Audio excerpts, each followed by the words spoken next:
Ya Allah sen mehribon, Allahu Allah. Seni deb kuydi bu jon, Allahu Allah.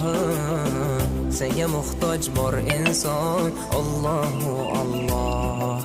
Olamlarning Robbisin, Allahu Allah. Mu'minlarning panohi, Allahu Allah. Yuragimning sultoni, Allahu Allah. Hidayat ayla bizga, Allahu Allah. Panoh bo'l yurtimizga, Allahu Allah. Iymon ber qalbimizga, Allahu Allah. Allah meni dardimni, bu ohzorimni rahmayla kechirgin gunohlarimni. Qabul etgin mehribonim duolarimni. Yo'q Xudo sendan boshqa, Allahu Allah. Muhammad Rasululloh, u Habibulloh.